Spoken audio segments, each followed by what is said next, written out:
அனைவருக்கும் வணக்கம். நம்ம ஏற்கனவே ஒரு வீடியோ போட்டிருந்தோம். அதில் வந்து எந்தெந்த உணவு சாப்பிட்ணும், எந்தெந்த உணவு சாப்பிடக்கூடாது, எந்தெந்த உணவு சாப்பிட்டா ஆயுள் நீடிக்கும், இது சம்மந்தமாக ஏற்கனவே ஒரு வீடியோ போட்டிருந்தோம். அதோட 2வது பாகம்தான் இது. இதில் வந்து காலை உணவு வரைக்கும் நம்ம அதில் பார்த்துருந்தோம். காலையில் வந்து டீ காஃபி சாப்பிடக்கூடாது, காலையில் கஞ்சி குடிக்கணும்,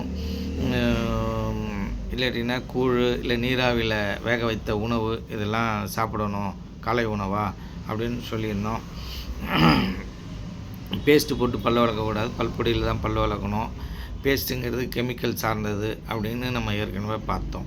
இப்போ காலை உணவு சாப்பிட்டுட்டீங்க. காலை உணவு சாப்பிட்டுட்டு நீங்கள் ஆஃபீஸுக்கோ எங்கேயோ வெளில போகிறீங்க அப்படின்னால் பெண்கள் எப்படியா இருந்தாலும் அலங்காரம் பண்ணுவீங்க, ஆண்களும் பவுட்ராவது அடிப்பீங்க.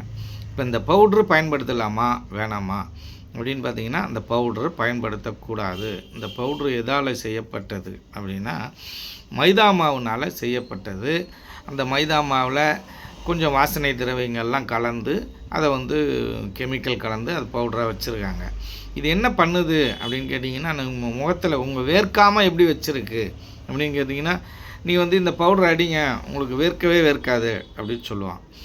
அது என்ன காரணம் அப்படின்னா, மயிர்கண்லேருந்து மயிர் துளைகள் இருக்குது இல்லையா, அது வழியாக வேர்வை சுரப்பிங்க, வேர்வையை சுரக்கும். அப்போ இந்த பவுட்ரு போய் அதெல்லாம் அடைச்சிடும், அந்த துளையை அடைச்சிடும். அந்த துளையை அடைச்சதுனால வேர்க்காது. அது அந்த பவுட்ரு அடித்ததுனால வேர்க்காமல் இல்லை, அந்த துளைகளில் போய் இந்த பவுட்ரு அடைச்சிக்குது, அதனால வேர்க்கலை. அதை நீங்கள் தெளிவாக தெரிஞ்சுக்கணும். அது இயற்கைக்கு விரோதமானது, அதை நீங்கள் தெளிவாக புரிஞ்சுங்க. இந்த உதட்டு சாயம் பூசுறது இருக்கு இல்லையா, லிப்டிக்கு, அது வந்து பூசுறதுங்கிறது மிகவும் தவறு. காரணம் என்னென்னா, அதில் கெமிக்கல் இருக்குது. நீங்கள் சாப்பிடக்குள்ள அந்த உணவு அந்த லிப்டிக்கு உள்ளார அதையும் சேர்ந்து தான், அந்த சாயமும் சேர்ந்து தான் உள்ளார போகும். அதனால் அதை வந்து பயன்படுத்துறது தவறு. இல்லை ஒரு சில பேர் பயன்படுத்துகிறீங்க அப்படின்னால் அது நமக்கு அதை பற்றிலாம் எந்த விதமான பிரச்சனையும் இல்லை. இதெல்லாம் கெடுதல் அப்படிங்கிறத நம்ம வந்து பட்டியலிடுறோம், அவ்வளோதான், வேறு ஒன்றும் கிடையாது. அப்போ நமக்கு இப்போ வந்து நம்ம வந்து கிளம்பி போயிடுறோம். இப்போ காலை உணவு சாப்பிட்டுட்டோம் இல்லையா, அது கஞ்சி குடிக்கிறாங்க ஒரு சில பேர் அப்படின்னா, மதியத்தில் சீக்கிரம் பசிக்கும், மதியத்தில் ஸ்நாக்ஸு அதை மாதிரி சாப்பிடக்கூடாது, டீ காஃபி சாப்பிடக்கூடாதுன்னு சொல்லிட்டோம். நீங்கள் மதியத்தில் ஒரு 12 மணிக்கு வந்து என்ன செய்யலாம் அப்படின்னு கேட்டிங்கன்னா, சுக்கு டீ அப்படி பயன்படுத்தலாம், இல்லை இஞ்சி டீ அப்படி பயன்படுத்தலாம். பால் கலக்காத டீயாக பயன்படுத்தணும். ஏற்கனவே நான் சொன்ன மாதிரி பனங்கள் கண்டு அதை மாதிரி போட்டு பயன்படுத்தலாம். இல்லை நான் பால் போட்டு தான் பயன்படுத்துவேன் அப்படின்னா, நீங்கள் பால் வந்து பசுமாட்டு பாலை வந்து நீங்கள் வந்து பயன்படுத்தணும். டீ காஃபி சாப்பிட்றது அறவே நீங்கள் வந்து நிறுத்திடுறது நல்லது. அப்படி அந்த மதியானம் ஒரு 12 மணிக்கு பசிக்குது அப்படின்னு கேட்டிங்கன்னா, நீங்கள் வந்து பால் கலக்கக்கூடாது. இல்லை எனக்கு வேறு வழி இல்லைன்னா நீங்கள் வந்து சாப்பிட்டுங்க. பால் கலந்தீங்கன்னா அது வந்து கெடுதல் தான். இப்போ வந்து பிஸ்கட்டுங்கிறது நிறையா நச்சுத்தன்மைகள் உள்ள, சுவைக்காக நிறையா சோடியம் சார்ந்த உப்புகள்லாம் நிறையா கலக்கிறாங்க அதில். சுவைக்காக நிறையா சர்க்கரை இந்த மாதிரி நிறையா கலக்கிறாங்க. ஆகவே நீங்கள் வந்து பிஸ்கட் சாப்பிட்றத தவிர்க்கணும். இதில் ஆய்வில் சொல்லியிருக்காங்க. இப்போ நான் சொன்னது எல்லாமே ஆய்வில் சொன்னது தான் நான் உங்களுக்கு சொல்லிக்கிட்டு இருக்கேன். இது எல்லாமே தீர்க்கமாக நல்ல நூல்கள் ஏதாவது இருந்துச்சுன்னா, டீ காஃபியை பற்றி ஏதாவது சொல்லியிருக்காங்கன்னா அதை வாங்கி படித்து பாருங்கள், அதில் எல்லாமே இருக்கும். இப்போ நீங்கள் வந்து இந்த பிஸ்கட்டை வந்து தவிர்த்துருங்க, பிஸ்கட் இல்லாமல் சாப்பிடுங்க. ஏதோ இன்றைக்கோ ஒரு நாள் பசிக்குது அப்படின்னா ஒரு நாள் மட்டும் நீங்கள் எடுத்துக்கிறதுல தவறு இல்லை, அதனால் தவிர்த்துறது நல்லது. அப்போ பிஸ்கட் வந்து சாப்பிடக்கூடாது. நீங்கள் இங்கே காலையில் வந்து இங்கேருந்து போக்குள்ளேயே கொஞ்சம் வந்து சேலட் மாதிரி கொஞ்சம் பழங்களை வந்து உரித்து வச்சிங்க. அப்படி இல்லைன்னா கொய்யாப்பழத்தை கட் பண்ணி வச்சிங்க. சிகப்பு கொய்யாப்பழம் சாப்பிடுவது மிக மிக நல்லது, அதை வந்து தெளிவாக நீங்கள் புரிஞ்சுங்க. அப்படி இல்லைன்னா என்ன பண்ணுறீங்க அப்படின்னா, மதிய நேரத்தில் நெல்லிக்காய் ஜூஸ் அப்படி அது மாதிரி எடுத்துக்கிறது நல்லது. எல்லாம் உங்களுக்கு தேவையான பழங்கள்லாம் போட்டு அது கூட நெல்லிக்காயும் சேர்த்து போட்டு ஒரு ஜூஸாக குடிக்கிறது ரொம்ப நல்லது. இப்போ நம்ம வந்து மதியான சாப்பாட்டுக்கு வருவோம். மதியான சாப்பாடு எப்படி சாப்பிட்ணும் அப்படின்னு கேட்டிங்கன்னா, நீங்கள் வந்து காய்கறிகள் நிறையா சாப்பிட்ணும், சாப்பாடு கம்மியாக இருக்கணும். ஏற்கனவே சொன்ன மாதிரி பாரம்பரிய அரிசி ஏதாவது ஒரு அரிசியை நீங்கள் எடுத்துக்கங்க. அதை சமைச்சி நீங்கள் வந்து குழம்பு எப்படி வைக்கணுன்னா, நிறைய காய்கறிகள் இருக்கணும் அந்த குழம்புல. ஒரு ஒரு ஒரு அறுசுவை இருக்கணும். அந்த காய்கறிகள் வந்து நிறையா இருக்கணும். காய்கறிகள் தான் நிறையா இருக்கணும். அந்த குழம்புல போட்டு அவிச்சிருங்க. அப்படி இல்லாட்டினா இட்லி குண்டானில் போட்டு அவிச்சிட்டு அதை தாளிச்சிக்கிங்க. அந்த குழம்பு வச்சு அதை வந்து போட்டு தாளிச்சிக்கிங்க. இப்படி வந்து அதோடய சத்து பொருள்கள்லாம் போகாமல் பார்த்துங்க. இது காய்கறிகளில் கெமிக்கல் இருக்குதுன்னு உங்களுக்கு எந்த காய்கறிகள்லாம் சந்தேகம் வருதோ அந்த காய்கறியெல்லாம் உப்பை போட்டும் மஞ்சத்தூள் போட்டும் அலசி ஒரு என்ன பண்ணுறீங்க, வெந்நீரில் போட்டு கழுவிடுங்க. அது ஒன்றும் ஆகாது. ஒரு மிதமான சூட்டில் வெந்நீரில் போட்டு நீங்கள் கழுவிக்கிட்டு நீங்கள் வந்து அந்த காய்கறியை பயன்படுத்தலாம். இப்போ இருக்கிற எல்லா காய்கறியிலையும் உங்களுக்கு வந்து உரம் போடாத காய்கறிகளே இல்லை அப்படிங்கிறத நீங்கள் தெரிஞ்சுக்கணும். அதே போல் தக்காளியிலையும் வாழைப்பழம் இருக்கு இல்லையா, வாழைப்பழத்துலேயும் என்ன பண்ணுறாங்கன்னா ஒரு ஸ்ப்ரே ஒன்று அடிப்பாங்க. அந்த ஸ்ப்ரே அடிச்சுட்டு அவன் விட்டுட்டான் அப்படின்னா, இப்போல்லாம் செடியில் அடிக்கிறான், அப்புறம் அதை எடுத்துகிட்டு வந்து மொத்தமாக அடிக்கிறாங்க. இல்லைன்னா ஒரு சாயத்தை நினச்சி எடுத்து வச்சுருவான். அப்படி எடுத்து வைக்கக்குள்ள அந்த சாயம் அவ்வளோ கெமிக்கல், அவ்வளோ உடம்புக்கு கெடுதலானது. உடனே பழுக்க வைக்கும். இப்போ நம்ம நினச்சி வச்சுட்டிங்கன்னா காலையில் பழுத்துரும். கொடாப்பூ போடுற அப்படின்ற ஒரு முறை இருந்துச்சு. ஆவியில் பழுக்க வைக்கிற ஒரு முறை இருந்துச்சு. அப்படி ஆவியில் பழுக்க வைத்தால் 2 நாள் ஆகும், 3 நாள் ஆகும். அப்படி பழுக்க வைக்கிறது அவங்க லேட்டாகுது, உடனே காசாக்கணுன்றதுக்காக அவங்க என்ன பண்ணுறாங்க, அந்த அந்த கெமிக்கலில் நினச்சி அதை மாதிரி பண்ணுறாங்க.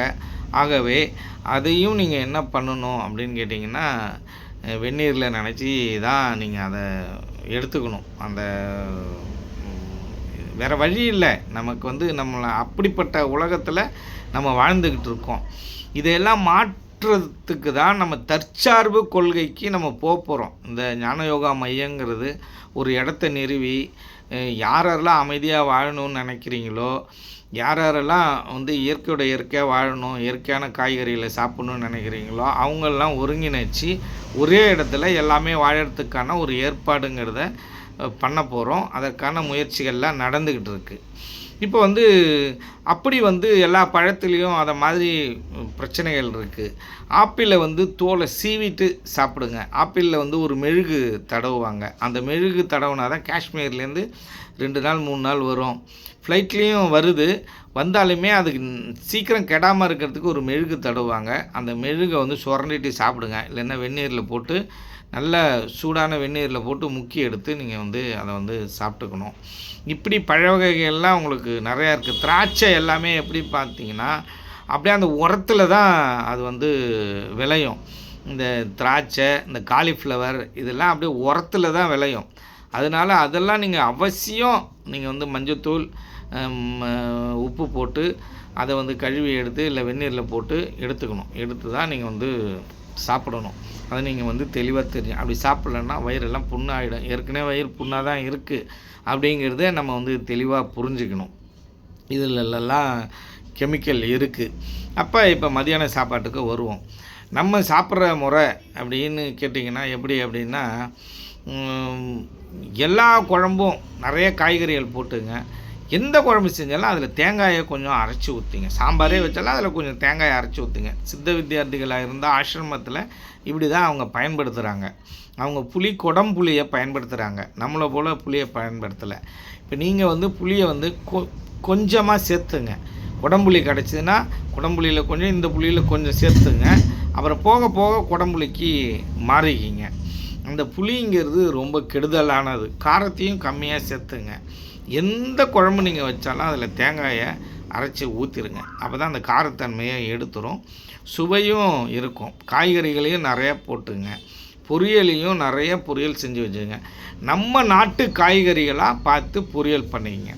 சுரக்காய், கொத்தரங்காய், வெண்டைக்காய், கத்திரிக்காய் இது மாதிரி பொரியல்லாம் பண்ணிக்கங்க. இந்த பூசணிக்காய் காலையில் வந்து வெண்பூசணி ஜூஸு குடிக்கிறது ரொம்ப நல்லது.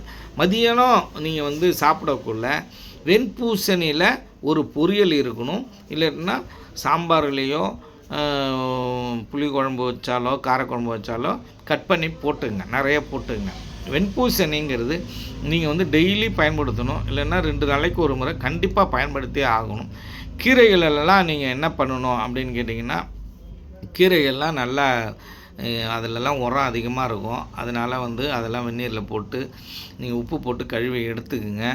எடுத்துக்கிட்டு நல்லா அலசிட்டு அந்த எந்த அளவுக்கு தண்ணி உங்களுக்கு போதுமோ அந்த அளவுக்கு வச்சு வேக வச்சு அதே தண்ணியில் கடைஞ்சிக்கணும். தண்ணியை ஊற்றிடக்கூடாது, தண்ணியில் தான் சத்து இருக்குது அப்படிங்கிறத உங்களுக்கு நீங்கள் வந்து தெளிவாக தெரிஞ்சுக்குங்க. வாழைப்பழத்தை வந்து நீங்கள் வந்து பயன்படுத்தணும். இரவில் பயன்படுத்துங்க. அந்த செவ்வாழை வாழைப்பழத்தை காலையிலையும் பயன்படுத்தலாம். வந்து இரவில் நீங்கள் வந்து பயன்படுத்தக்கூட ஆகாரத்துக்கு முன்னாடி எடுத்துக்கணும். சாப்பாட்டுக்கு அப்புறம் வாழைப்பழம் எந்த வாழைப்பழமும் சாப்பிடக்கூடாது. ஆகவே நீங்கள் சாப்பாட்டுக்கு முன்னாடி அந்த வாழைப்பழத்தை எடுத்துக்கிறது ரொம்ப நல்லது. அதை நீங்கள் தெளிவாக புரிஞ்சுக்கணும். இப்போ வந்து மதியானம் உணவுங்கிறது நீங்கள் வந்து ஏதோ ஒரு குழம்பு வச்சு அந்த பாரம்பரிய அரிசி போட்டு சாப்பிட்டுக்கலாம். நிறையா கூட்டு பொரியல்லாம் வச்சு நீங்கள் சாப்பிட்டுக்குங்க. இப்போ இரவு உணவுக்கு நம்ம போவோம். இரவு உணவு எளிமையாக இருக்கணும். உடம்பு வந்து ரெஸ்ட் எடுக்க போகுது, அப்போ போட்டு திணிக்கக்கூடாது. அப்போ ரொம்ப எளிமையாக கஞ்சி, இல்லை ஒரு 3 இட்லி, இல்லை ஒரு 4 இட்லிக்கு மேலெலாம் போகக்கூடாது. நீராவியில் வேக வச்ச உணவாக நீங்கள் வந்து இரவில் சேர்த்துக்குங்க. ஒரு வாழைப்பழம் முன்னாடியே கம்பல்சரி சேர்த்துங்க. அது செவ்வாழையாக இருக்கிற மாதிரி பார்த்துங்க. செவ்வாழை கடைகள்லாம் மற்ற வாழைப்பழங்கள் நீங்கள் வந்து சேர்த்துக்கலாம், அது தவறு கிடையாது. அப்போ இரவு உணவை எளிமையாக சாப்பிட்டுக்கணும். இப்போ எப்போதுமே எப்படி இருக்கணும் அப்படின்னு கேட்டிங்கன்னா, காலை உணவு மதிய உணவில் பாதி இருக்கணும். மதிய உணவில் 3ல் 1 பங்கு இரவு உணவாக இருக்கணும். ஏன்னா ஓய்வு எடுக்க போகுது. அது ஓய்வு எடுத்தால் தான் உங்களோட வியாதிகளை அது குணப்படுத்த முடியும். அப்போ அது சீக்கிரம் செரிமானப்படுத்திட்டு அதுக்கப்புறம் அந்த நோயை வந்து தீர்க்கறதுக்கான மற்ற வேலைகள்லாம் பார்க்கும். அப்போ அதுக்கு ஓய்வு கொடுக்கணும் நம்ம. அதை நீங்கள் தெளிவாக புரிஞ்சுக்கிட்டு நைட்டில் வந்து இரவில் வந்து கீரையோ தயிரோ மோரோ இதெல்லாம் சாப்பிடக்கூடாதுன்னு உங்களுக்கே தெரியும். அதெல்லாம் சாப்பிடாதீங்க. நீங்கள் ரொம்ப லோடு நைட்டில் கொடுக்காதீங்க. அதை நீங்கள் தெளிவாக புரிஞ்சுக்கிங்க. பாக்கி பாக்கெட்டில் அடைக்கப்பட்ட எந்த உணவாக இருந்தாலும் எந்த விஷயமாக இருந்தாலும் அதில் கெமிக்கல் இருக்குது. அதை நீங்கள் தெளிவாக புரிஞ்சுக்கணும். 2வது, மிளகாய்த்தூள் பாக்கெட்டில் உள்ள எல்லா மிளகாய்த்தூள்லேயும் அந்த ரெட் பவுட்ரு, இந்த நம்ம வந்து இந்த கேசரிக்கு போடுற அந்த ரெட் பவுடரை கலக்கிறாங்க. அதனால் நீங்கள் தனி மிளகாய்த்தூளாக நீங்கள் அரைச்சி வச்சிங்க, தனித்தனியாக வச்சிங்க. மல்லித்தூளை தனியாக வச்சிங்க, மிளகாத்தூளை தனியாக அரைச்சி வச்சிங்க, மஞ்சத்தூளை தனியாக அரைச்சி தனித்தனியாக போட்டால்தான் குழம்பு வந்து டேஸ்ட்டு கொடுக்கும். அப்போ தான் உங்களுக்கு அந்த குழம்பு நல்லாயிருக்கும். மிளகாய் தூளாக அரைச்சி வைக்காமல் தனித்தனியாக எல்லாத்தையும் போட தெரிஞ்சுங்க. அப்படி அது தனித்தனியாக போட்டு பாருங்கள் எப்படி சுவை இருக்குன்றத நீங்கள் வந்து கமெண்டில் சொல்லுங்கள். இப்போ வந்து நைட்டு உணவு முடிஞ்சிடுச்சு. இப்போ என்ன பண்ணணும், இரவு நம்ம சாப்பிட்டாச்சுன்னக்குள்ள ஒரு 1/2 மணி நேரம் மெதுவான வாக்கிங் போகணும். ரொம்ப வேகமாகலாம் கூடாது. சும்மா அப்படியே காலார நடந்துட்டு வந்து படுக்கிறது வழக்கமாக வைங்க.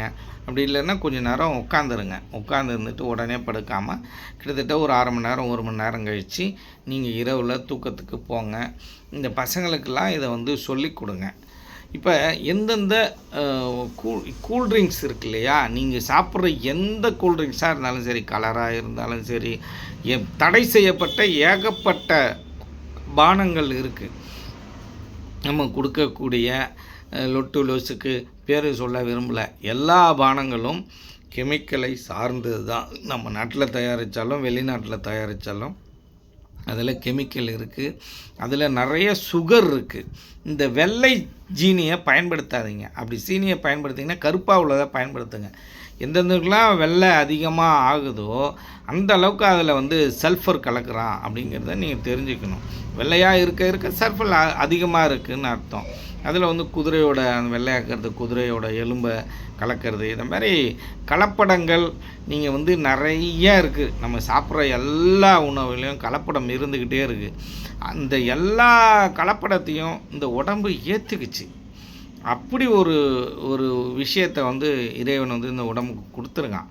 அதனால இதெல்லாம் ஏற்றுக்கிட்டு அதெல்லாம் அட்ஜஸ்ட் பண்ணிக்கிட்டு இந்த உடம்பு வந்து வாழ்ந்துக்கிட்டு இருக்குங்கிறத நீங்கள் தெளிவாக தெரிஞ்சுக்கணும். இது எல்லாம் ஒரு நாளில் என்ன பண்ணுவோம், எல்லாத்தையும் ஒன்றா சேர்த்து வச்சு ஒரே நாளில் வேலையை முடிச்சிடும். உங்களுக்கு படுக்க போட்டுருச்சுன்னா அதுக்கப்புறம் நம்மளால் ஒன்றுமே பண்ண முடியாது. உடம்பு உள்ளுறுப்புகள் சரியாக இருக்கிற வரைக்கும் தான் நம்மளால் ஆரோக்கியமாக இருக்க முடியும். உள்ளுறுப்புகள் ஒன்று பழுதுபட்டாலும் அது அடுத்த பிரச்சனை உங்களுக்கு வந்துக்கிட்டே இருக்கும். அதனால் இந்த அளவில் இந்த வீடியோவை முடிக்கிறேன். இதில் ஏதாவது சந்தேகம் இருந்தால் நீங்கள் கமெண்டில் சொல்லுங்கள். அதற்கான தெளிவுகள் நான் கொடுக்குறேன். நன்றி, வணக்கம்.